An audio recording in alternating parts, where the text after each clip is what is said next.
Previously on Daily Driven Exotic Stories. Oh, you have the keys for the Ferrari? Yeah. Ferrari 599 rescue mission underway. The whole side of the hill's on fire. That is scary. That is so... Oh. All right, jumped out of the G-Wagon and I'm running towards where Mike is with the McLaren. Holy shit balls. Oh my gosh. That's insane. Insane. I hope we can get in there. We're going to pick up the loudest Ferrari. We need to go and save the Ferrari. Come on. I'm running in on an access road because we couldn't go in the main road. Look at that fire, holy shit. Well, looks like I got my second workout today. All right, we gotta fire this thing up and get the hell out of here safely. Sorry, neighbors.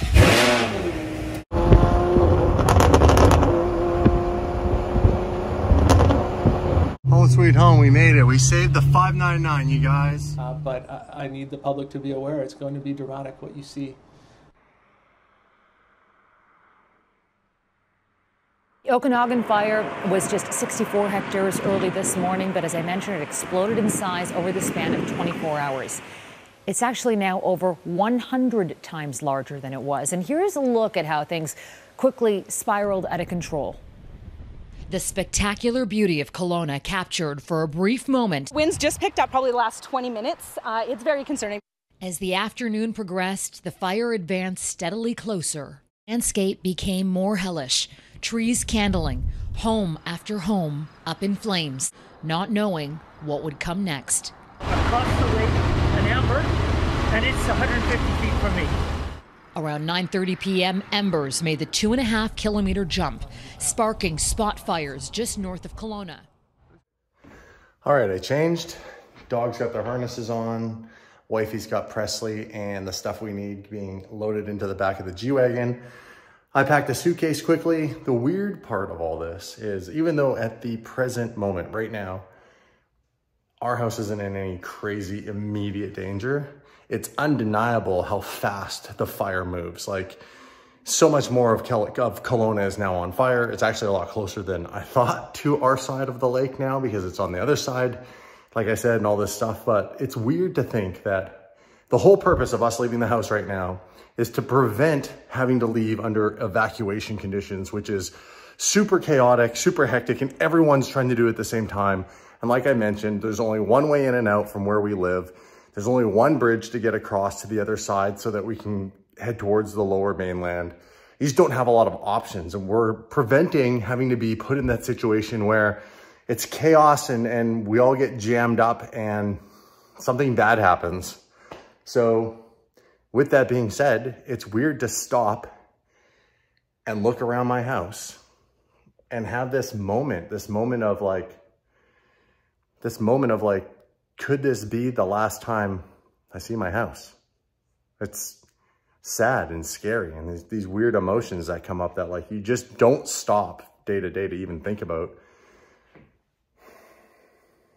Yeah, and just how much I love my house and how much I appreciate where we live and how beautiful it is when it's not like this. So you can't even see, like I said, you can't even see the lake from all the smoke from the fire surrounding everything.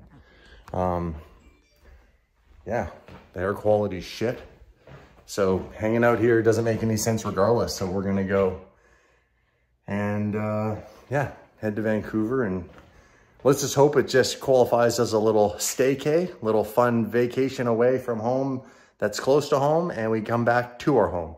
All right, I gotta get all this stuff into the back of the G, and we gotta hit the road.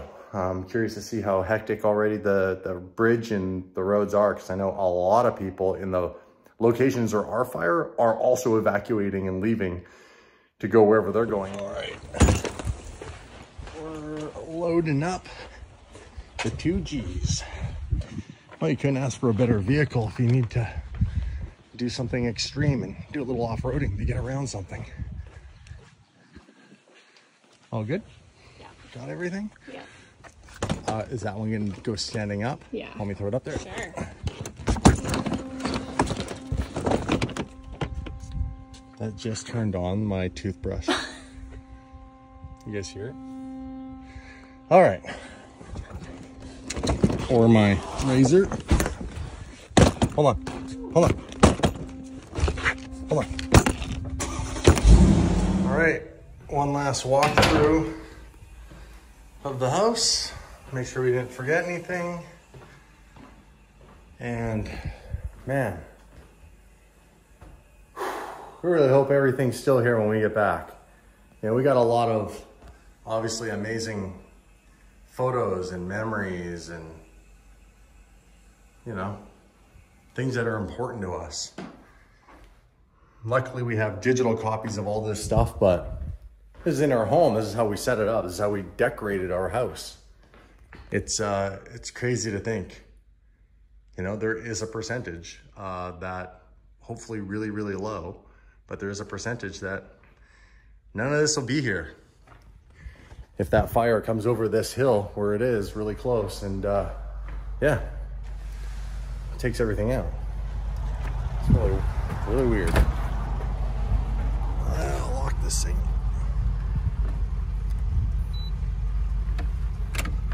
There we go.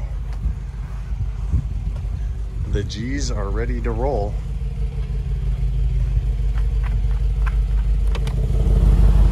Okie dokie. We got everyone? Yes. We got the pooches, we got the Presley, we got the wifey. Let's roll. Blasted. Let's line this up. Get a seatbelt on. And we're out. Yep. Oh yeah, you can see. You can actually see the ash floating around in the air. All right. And we made it.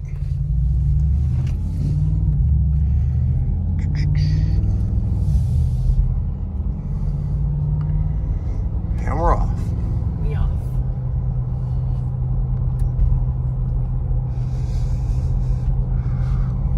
Smoky, smoky, smoky. Look at the trees even. Now, as you guys can see, look how yellow and smoky and gross the air is. Fun fact, the G63, the new ones, have ionization. So you can turn that on and it's now going to ionize the air, which is going to not just obviously purify the air with its filters and everything, but it'll get rid of the smell. So we won't have to smell all this gross, yucky, yellow smoke that's in the sky. It's a good thing. Yes. Go G-Wagon. Another reason to keep it.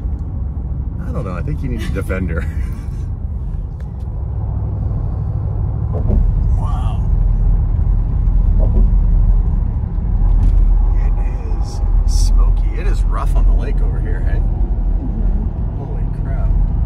Look at the size of those waves. That's crazy. Look at the smoke. It's so dense. And this is why we're leaving.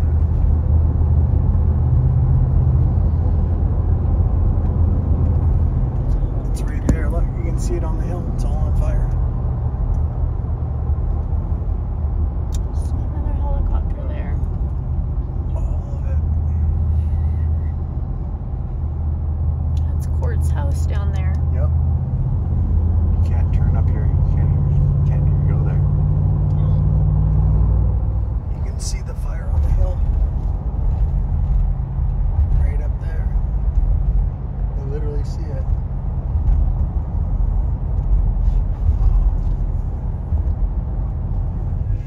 So we made a pit stop. We're in Hope. I got cold brew, a pita, and some protein. We're trying to eat healthy. Wifey's funding her vegetarian stuff, and we got Presley a Hawaiian sweet bun and some salami because she loves salami with cheddar, and some yellow mustard for Presley and Dad's sandwiches. We're just looking for a few more things. Take the dogs for a little pee break on the grass, and we'll be back on the road. We're about an hour and a half away from Vancouver. I'm pretty sure we got the last decent hotel in all of Vancouver. For whatever reason, Vancouver is very, very busy, and there are no hotel rooms. And it's even tougher when you have 2 animals with you because not every hotel is pet friendly.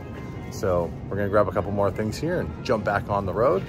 But so far, so good. We've just broken through the smoke. We were in the smoke for 2.5 hours driving, and we just got to blue skies again. So that's always a good. Hold on to the groceries for Dad. I bet we got some very excited pupsters back here who probably want to go for a little pee. Hi, Dino. Hi, Roma. You guys need to go pee? Okay, stay there. We're gonna get your leashes on. Just wait, just wait. Mama's coming. Oh, Dino's like, jumping over Roma. You want to pass me Roma's, hun? There's like dog farts in here. Dog farts? Who farted? Hey, was it you? Was it you, Roma? We call you Aroma, right? Oh, whoa. Hey. Mama, sit. Dude, get back here. I'm trying to. There, hold on. Oh. There.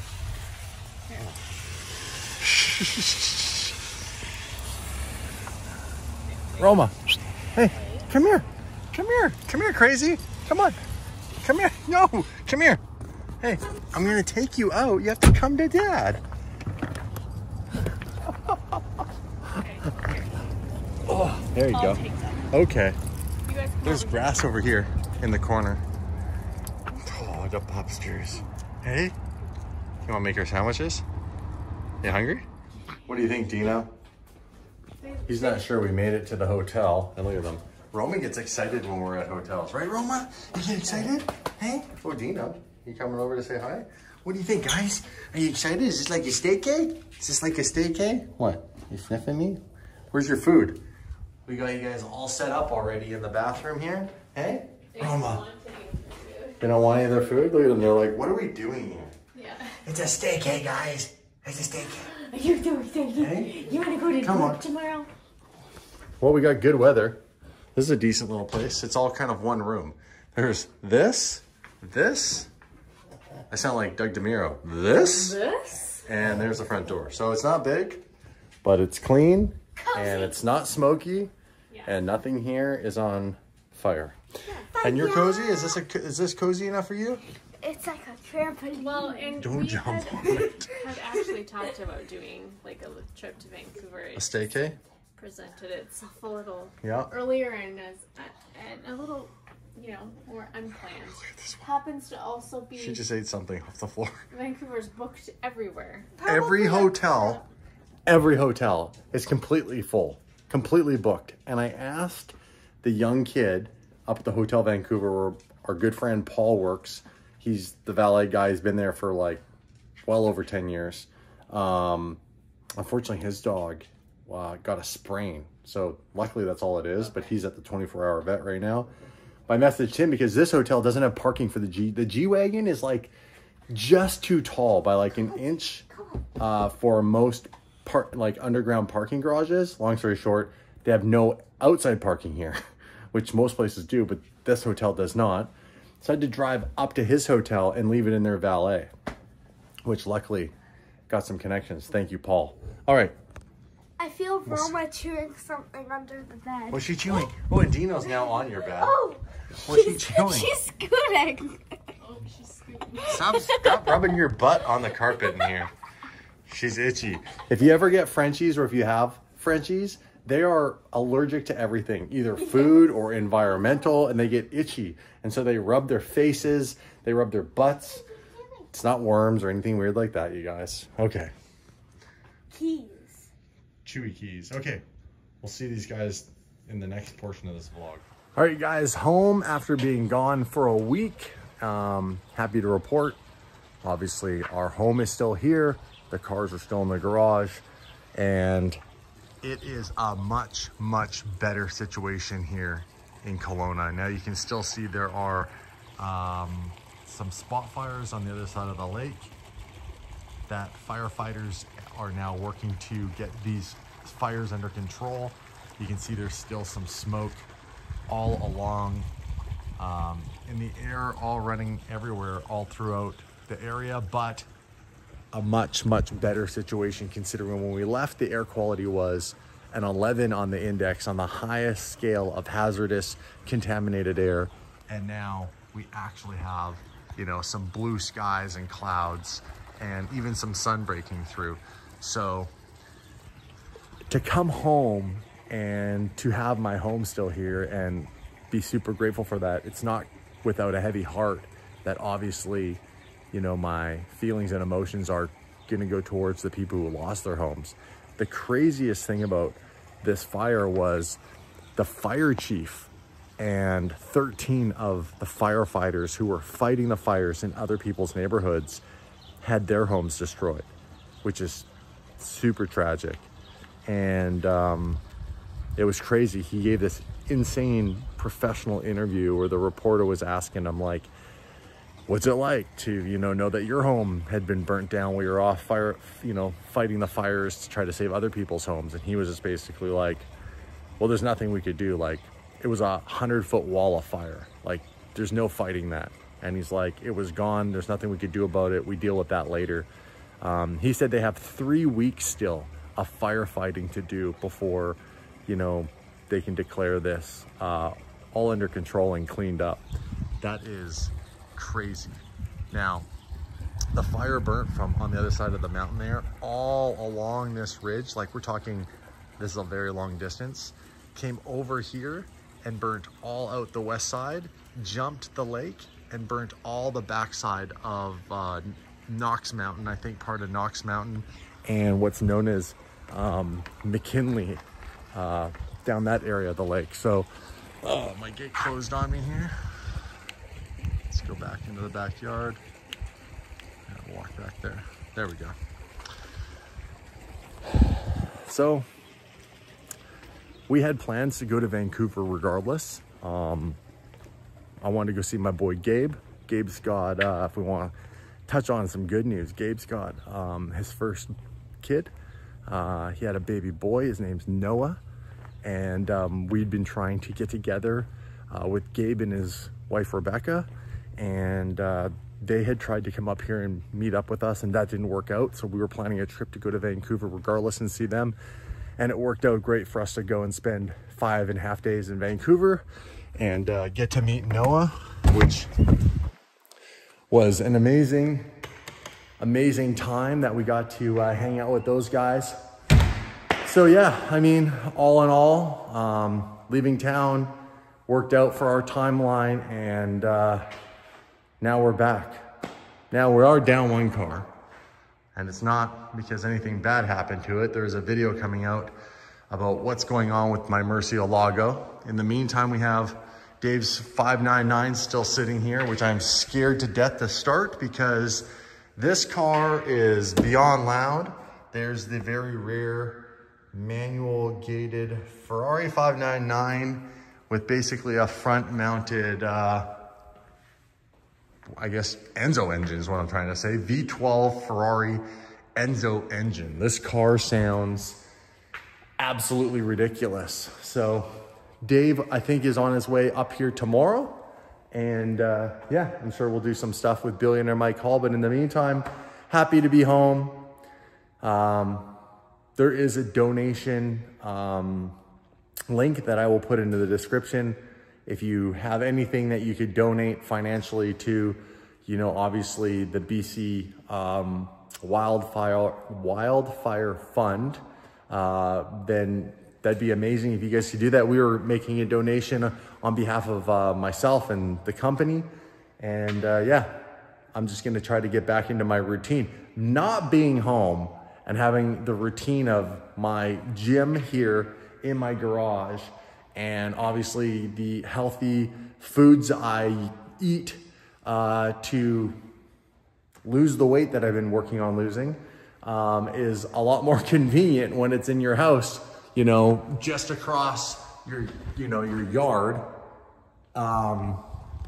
versus going out of town and living out of a hotel with 2 dogs, your 10-year-old and your wife all basically in one room. I snore from time to time, so that keeps my wife up and the dogs up, and then the dogs start, scratching or moving on the beds. And yeah, let's just say it wasn't the most relaxing 5 days away, but it's good to be home and get back into routine, and having the discipline helps obviously gain and garnish results, especially when you're trying to eat healthy and do your physical fitness, and having everything close is a much more convenient lifestyle. So I'm gonna do a workout. I'm gonna get back at it, you guys. Thanks for watching the Behind the Scenes Stories channel. It's really just raw, nothing fancy edited, just to give you guys a glimpse into what's going on behind the scenes of the bigger, crazier productions of what we do on Daily Driven Exotics. This is my life. This is my normal life. As uneventful and not exciting as it is, you know, dealing with natural disasters, which are luckily fairly rare up here, considering we do live in a higher wildfire hazard environment, because it gets very hot and dry here. What you might not realize is where I live in Canada gets quite hot, like it's 100+ degrees in the summer, and we go through these months of droughts. So things are very dry. It's very much like California in the summer. And then in the winter, it's a complete opposite. It's like, you know, a few feet of snow and can be as cold as -20 Celsius. So that's what I love about living here. I love the lake in the summer and all the lake festivities and boating and things like that. And then in the winter, you have the complete opposite. So for me, I get bored easily if I stay in the same environment for too long. This always keeps it fresh. You know, you only have 4 to 5 months before everything's gonna completely do a 180. All right, enough of me chitter chattering and pacing around my garage. I'm gonna put in some work on the treadmill and the weights, and I'll see you guys in whatever next clip I throw into this video.